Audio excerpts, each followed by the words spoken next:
Hello mes femmes fortes, j'espère que vous allez bien, que les préparatifs des fêtes de fin d'année se passent bien et tout.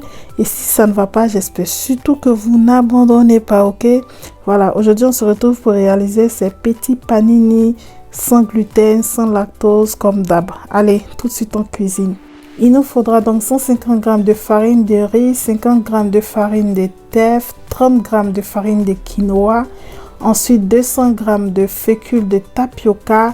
Et là, j'ai un mélange de 10 g de santane et de 6 g de psyllium. Voilà, j'ai 300 g d'eau, 9 g de levure boulangère sans gluten, bien sûr, une cuillère à café de miel, une cuillère à café de sel, 2 cuillères à soupe d'huile d'olive et un mix de grains. Voilà, je vous mettrai tout dans la barre d'infos. De toute façon, ça va tellement vite que j'arrive pas à suivre.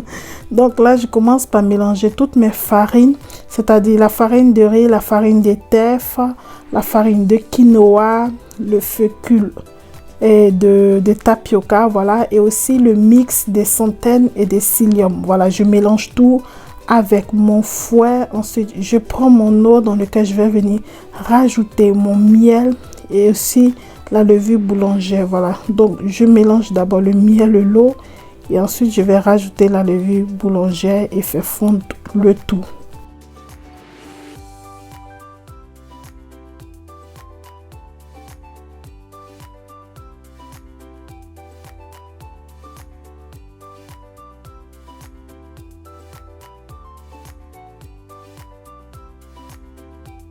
Une fois que c'est bon, je vais venir rajouter le tout à mon mélange de farine. Voilà, avec mon fouet manuel. Encore, je vais venir mélanger ça petit à petit. J'hésite pas à retourner de temps en temps mon mélange liquide parce que la levure boulangère a tendance à aller se poser dans le fond.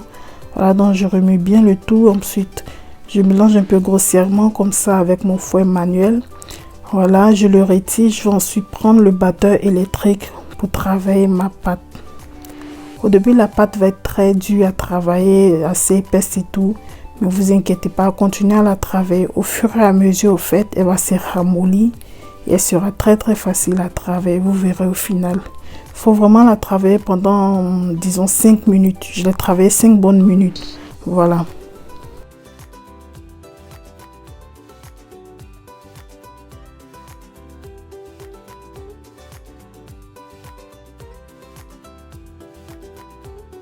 Donc, une fois que les 5 minutes sont passées, je vais ensuite venir rajouter mon sel et je vais continuer à travailler ma pâte pour encore 5 minutes.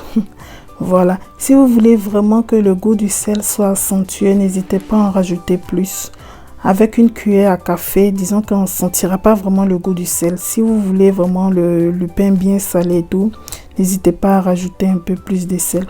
Donc là, je continue à travailler ma pâte. Vous voyez là, elle est très facile. J'ai mon batteur qui passe facilement dans ma pâte, voilà.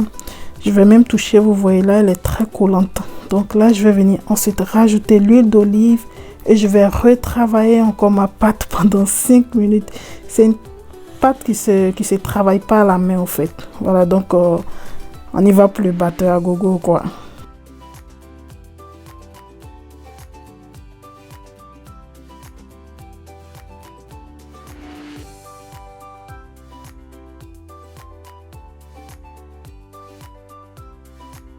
Donc après 15 bonnes minutes, là je peux enfin retirer mes batteurs. Voilà, je retire les embouts du batteur. Et là je vais prendre un récipient dans lequel je vais venir mettre de l'huile d'olive voilée légèrement. Voilà, je la mets assez lourde. Donc j'étale bien le tout dans mon récipient. Je vais venir transférer ma pâte là-dedans pour la laisser reposer au fait. Voilà. Donc je transfère le tout dans mon récipient. Je vais venir ensuite filmer le dessus du récipient. Je prends un récipient assez grand pour ne pas que la pâte soit en contact avec le film alimentaire. Voilà, vu que c'est du plastique et tout. Donc pour éviter vraiment que la pâte ne touche le fil alimentaire, moi je prends un récipient beaucoup plus grand. Voilà, donc je viens filmer le dessus et je vais laisser ma pâte reposer toute la nuit. Oui, je fais cette pâte très tard la nuit. Là quand je tourne la vidéo, il est 22 h. Voilà, donc je vais laisser ma pâte reposer jusqu'au lendemain matin à 7h38 plus ou moins. Voilà, donc là, je vais la laisser reposer toute la nuit au four éteint, bien sûr. Et ce que je fais, c'est que je mets une grande casserole d'eau bouillante dans le four, voilà, pour produire un peu de chaleur vu qu'il fait froid en ce moment. Voilà, donc là, nous sommes le lendemain matin.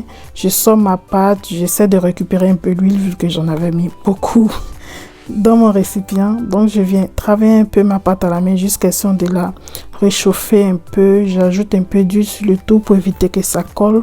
Voilà. Et là, je vais venir former mes sandwichs. Pour cette quantité-là, j'ai environ 8 panini. Voilà, donc je forme mes petits panini. Ensuite, je vais venir mettre de l'huile dans mes mains. Voilà. Je badigeonne bien mes mains d'huile pour former mes panini. Voilà, donc je forme bien mes petits panini avec les deux mains. Je fais les petits ronds, je leur donne une forme un peu plus jolie, tout simplement.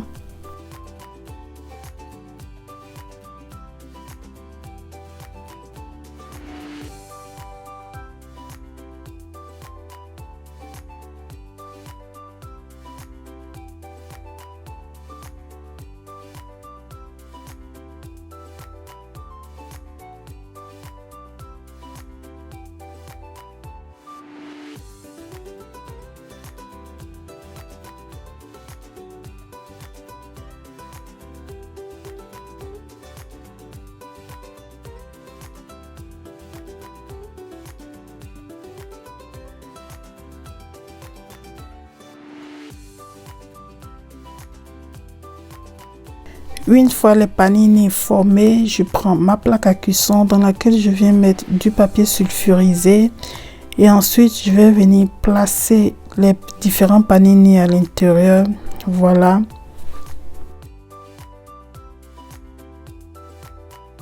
Je viens ensuite rajouter mes grains de sésame sur la surface de mes panini. Pour les grains, moi j'ai pris du sésame noir et blanc, mais ça dépend vraiment de vous. Vous pouvez utiliser les grains que vous voulez, des grains de chia, des grains de lin. Ça dépend vraiment de vous. C'est juste pour l'aspect décoratif. Voilà. Donc je rajoute tout ça sur la surface de mes panini. Et une fois que ça sera bon, je vais remettre mes panini au four éteint. Je vais les laisser reposer encore pendant 1 heure. Voilà. Après une bonne heure de repos, voilà le résultat. Ils deviennent un peu brillants, un peu plus gonflés et tout. Pour avoir une surface un peu plus dorée, je vais venir rajouter un œuf que j'ai battu comme ça sur la surface. J'avais perdu mon pinceau. Excusez-moi, mais je cherchais partout, je ne trouvais pas. Donc j'ai fait avec le plan B, quoi. J'ai utilisé un sopalin, voilà, qui n'est pas du tout pratique d'ailleurs.